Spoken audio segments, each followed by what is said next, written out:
All right, before I get the ball fully rolling, if you were not here last week and you were here for the talks on hope, come see me after communion because we did an exercise and I have a gift that coincides with that exercise. So come and see me so I can give you that and we can talk through what it means.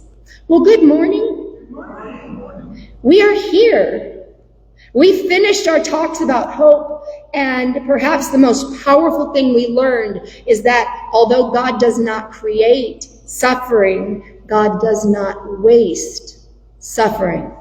And so we know that even when the world around us seems dark, there is a divine force of love working through it to catapult us to greater and greater good. And we learned that if we're staying here in the now, right when everything's actually happening, not thinking about the woes that we've already experienced or worrying about the possible woes coming up in the future, which may or may not come to pass, we can get through anything moment by present moment, with our eyes wide open to behold that gift of good when it's revealed. Wow, right? I know it sounds like we have everything all figured out, and to a large degree, we really do. But knowing something and doing it are two very different things, aren't they? And when part of that doing necessitates a whole lot of patience and calm, it seems an awful lot harder, doesn't it? Yeah, I know that I appear to have an endless supply of patience. And I will admit that from time to time, even I forget that I can fall into panic mode. Fortunately, I have our Sunday school teacher, Luke, better known as my youngest son. I have him to remind me that I am not, in fact, infallible. Luke's reactions to minor inconveniences or unexpected hiccups can be loud. We'll just say loud, right? You may not realize this, it may have gone overlooked, but the entirety of my ancestral line is filled with loudmouths and blabberwockies, not to be confused with jabberwockies. Okay, that's a whole different thing. But Luke, he takes after my side of the family. Okay, he will shout his thoughts or questions, and I'll be minding my business, usually in some other room, and I'll hear, again, did I say loudly? I mean loudly. I'll hear something along the lines like, are you freaking kidding me right now? And I immediately go into panicked mom brain, right? Immediately. What happened to my baby? What do I need to do to help, right? And then that mom brain is reminded by the older, wiser mom brain that Luke is grown and he can handle his grown-up man business all by his grown-up man self, but that does not, in fact, calm things. Because grown in my equal opportunity household means that I am sometimes seen as a peer and therefore potentially culpable in whatever situation he is yelling about. That kid really knows how to smack me right back into my mind, which is exactly where neither I nor anybody else should be. So how do I avoid being swept into chaos reaction mode? No, I do not immediately go all zen and start chanting, I don't. I don't offer spiritual wisdom.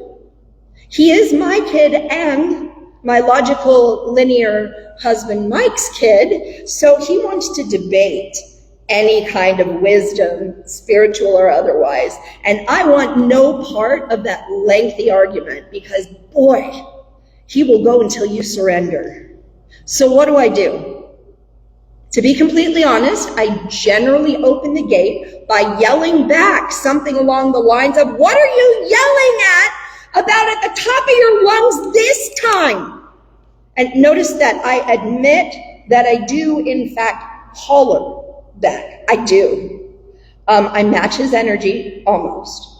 Then, after his still hollered response, I fairly quickly move into some semblance of, if you want my help, you're going to have to wait until I'm done doing what I'm doing, or, that sounds like a you problem, and I can't help you with those. He does not like when I respond that way.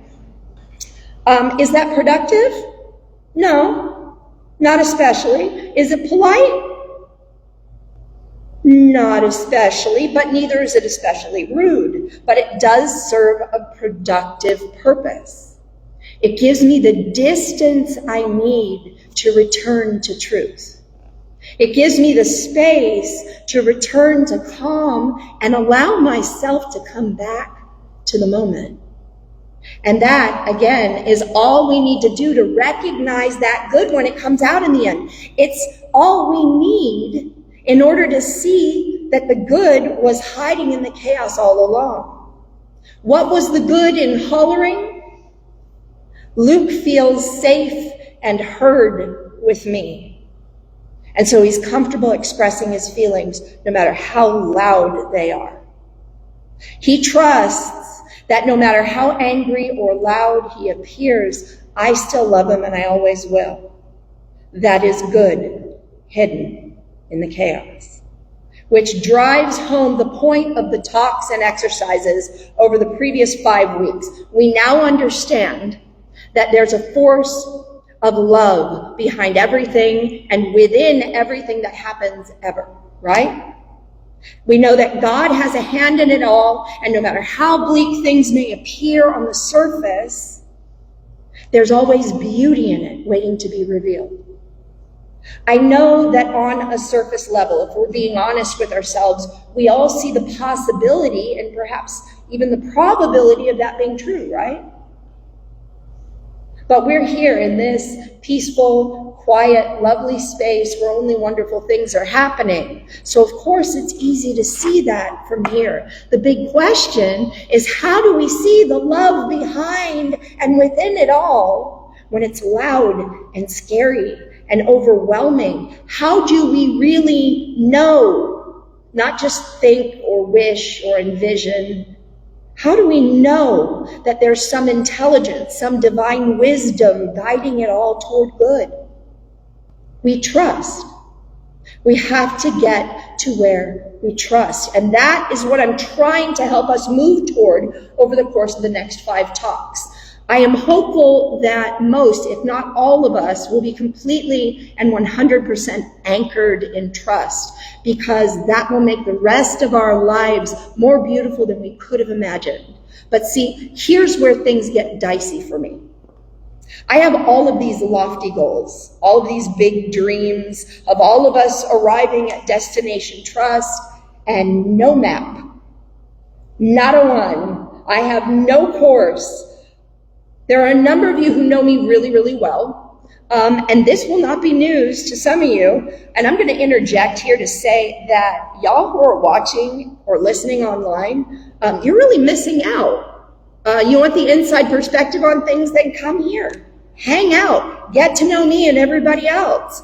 But those who already know me are well aware of the fact that although I know the areas of focus that we're going to be exploring months in advance, never have I ever, not even once, known how I was going to go about exploring a single one of them. I start wherever my brain starts, and I end up wherever we end up. So far, it seems like that's worked out wonderfully. I don't know about you, but I have learned so much through these talks. You think I knew all of that stuff before I told you about it? Nope. Not all of it. A whole lot of it was revealed to me while I was living my life at the time that I was writing about each of them. And that is one of the many, many reasons that I trust. But I understand that it just doesn't appear to work that way to some folks, that it doesn't appear that divine lessons are being taught and learned as y'all are going about your lives, right? But notice what I said. It doesn't appear that way. You can't see what I see because you're not doing what I'm doing, which is where I'd like for us to begin. Someone said to me last week, I have never been to an interactive church before, and I kind of like it. I loved that. I thought it was the coolest thing. It has always been my thought that if I truly want people to make big breakthroughs and unlock their best life experience, and I do, I need to hit them with the big stuff. I need to give them the tools to move their mountains. And because we learn in all different ways, I need to do that in all kinds of different ways. So yes, all along the way in the talks I deliver up here, there are meditations and visualizations and exercises and affirmations and even fun little tchotchkes that you get to take home with you, like wolf fidgets and sparkly fuzz balls and kaleidoscopes, to keep with you as a reminder of the transformation you've made and how you got to it. And the first of those in this series on trust is in the form of a journal. Rather, it's a weekly sheet with journaling prompts to guide you week by week through a process from learning to trust yourself, then others, then how to trust the process, then how to trust in the divine, and finally, we'll begin to live from trust. Because when I made the connection that my teaching is directly related to my examination of the events that I observed and my embodiment of these things, which I teach, is related to my teaching, what I learned from that examination is that maybe this writing and observing thing, maybe it'll work for other people. For some of you, this is going to feel like homework. Let me assure you that nobody is grading you. Nobody is going to check to see whether or not you're doing this. These are tools for you. Okay? If you want to do them, do them. If you want to do them later, you will have all the pages and all of the information so you can do the work.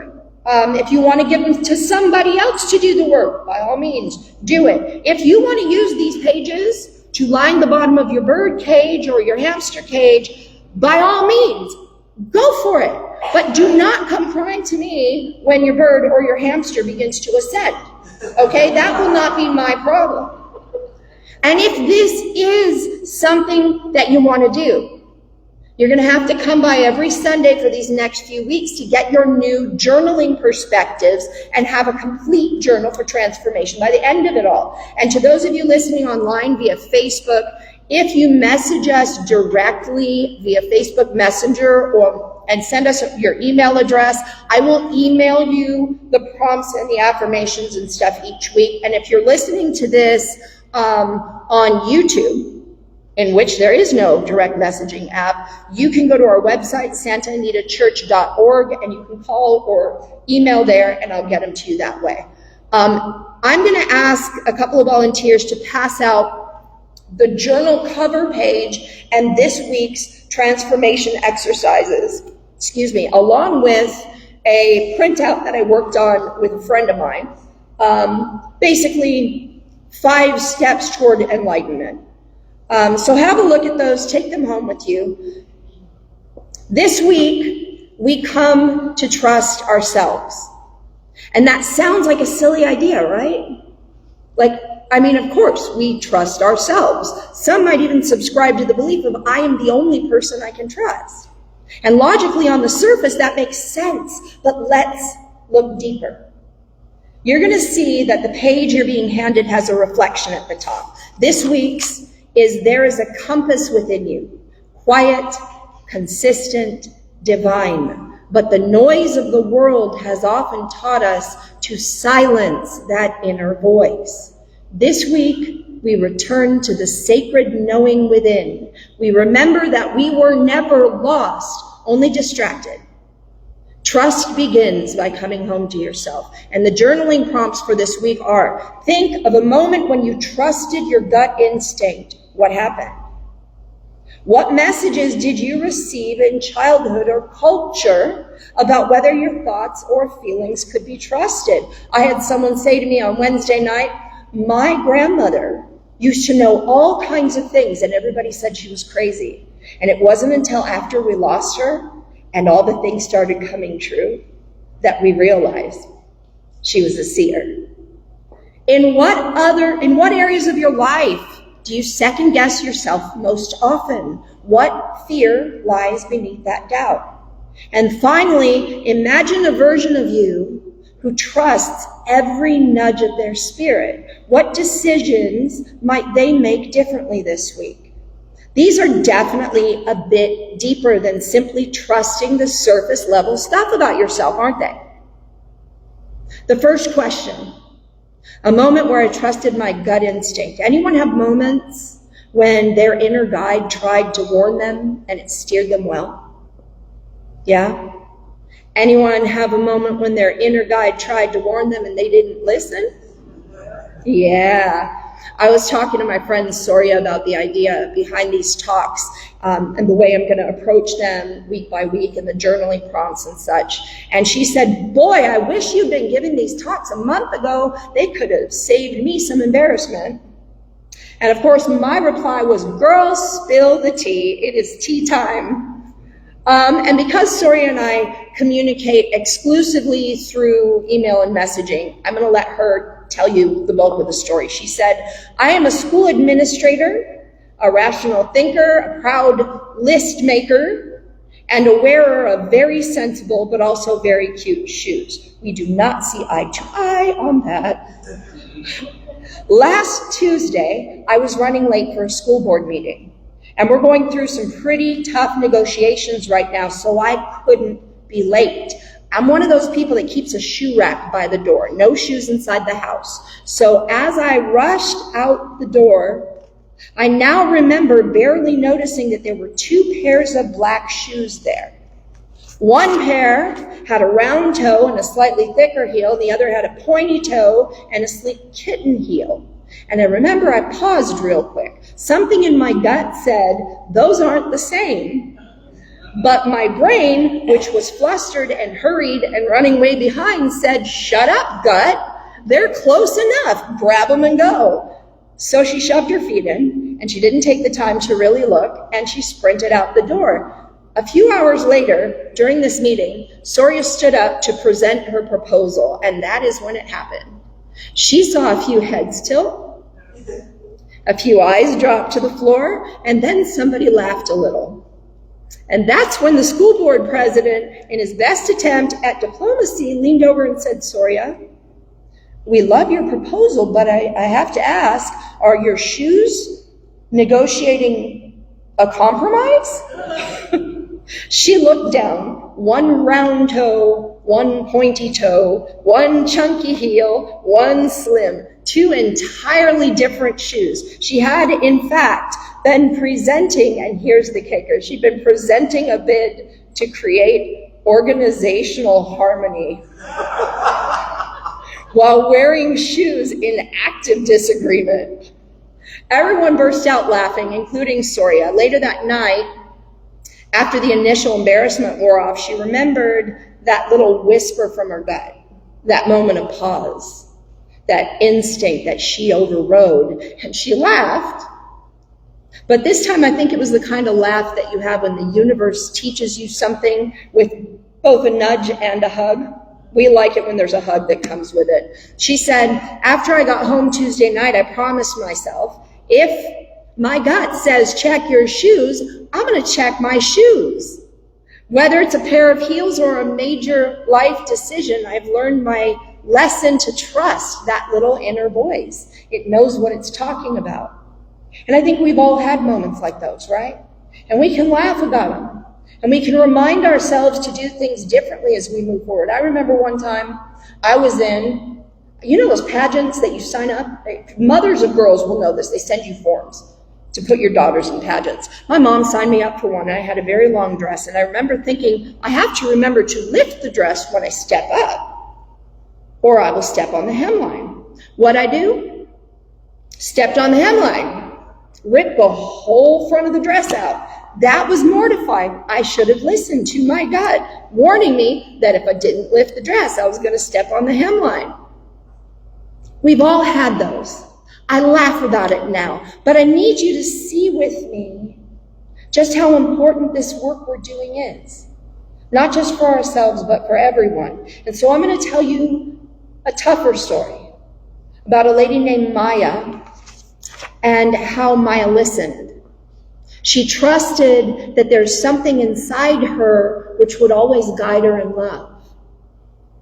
Maya was a young woman working late at her office in downtown LA. It was just after 9 p.m. She was working quite a bit late. She packed up her things and headed toward the elevator. She had done this more times than she could count in the 5 years she'd worked there. Same elevator, same building, same quiet halls. But as she turned the corner, she saw two men already inside the elevator, standing silently. Nothing seemed wrong exactly. They weren't doing anything suspicious. One had on a business suit, the other looked like a delivery driver or something. They didn't even look at her. But something inside screamed no. She said it was like my stomach dropped through the floor. There was no logical reason, but I felt this wave of heat and dread like a tidal wave, like the air had turned electric. She froze. The elevator doors were still open, and in that split second, despite that voice of ego saying, "Don't be rude, don't be silly, don't overreact," she took a step back and called out, "Oops, I forgot something," and turned and walked away, and the doors closed. She waited until the next elevator came. It was empty. She got in, went down, walked to the parking garage. She thought maybe she'd just been tired. Maybe she overreacted. But when she arrived back at her office early the next morning, her building was cordoned off with tape, and it was surrounded by flashing red and blue lights. 2 floors below her office, in a storage area near the parking garage, a woman had been attacked the night before. Security footage later showed that the 2 men in the elevator had exited on that floor, just minutes after Maya had turned away. That moment changed my entire life, Maya said, because I didn't decide to listen to my gut. My body decided for me. It knew.